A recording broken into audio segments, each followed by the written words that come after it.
अगर आप वाकई 3 सवालों का जवाब आप दे लेंगे आज सोने के पहले अपने आप को, तो काम आपका आसान हो जाएगा।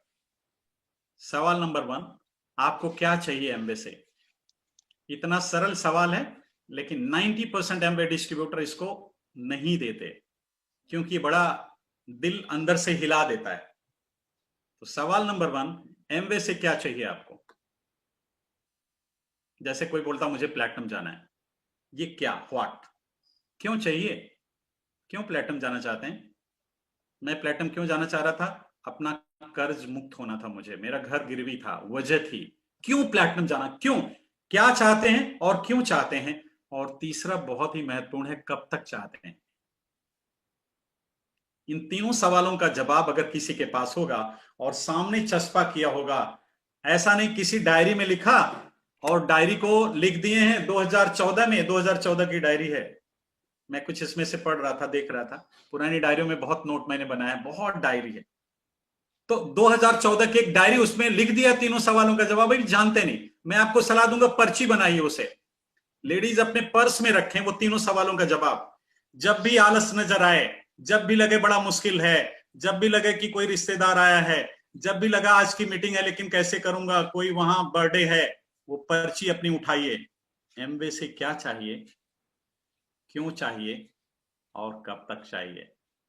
ये जैसे ही आप पढ़ोगे ना, वैसे आपकी सारी आलस टूट जाएगी। सब कुछ आपको लगेगा वो ये तो मुझे करना है, अरे प्लान आज नहीं हुआ, अरे ये नहीं हुआ, अरे आज मैंने रिटेलिंग कुछ नहीं करी।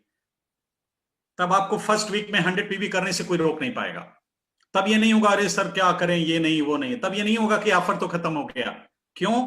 क्योंकि आपके तीनों सवालों का जवाब क्लियर है। क्या चाहिए एमवे से, क्यों चाहिए और कब तक चाहिए? ये बहुत अहम सवाल है। इस सवाल का जवाब आपको ईमानदारी से अपने आप को देना पड़ेगा पहले।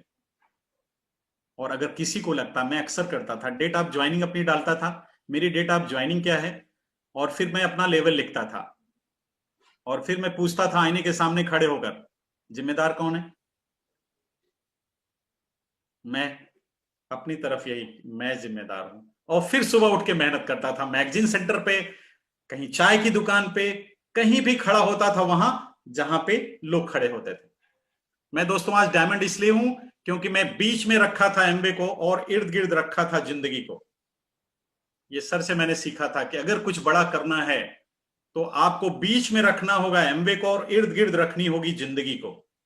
मेरे आज की टॉक का ये लास्ट स्टेटमेंट है कि अगर आप बीच में रखोगे एमवे को और इर्द गिर्द रखोगे जिंदगी को, हम डायलॉग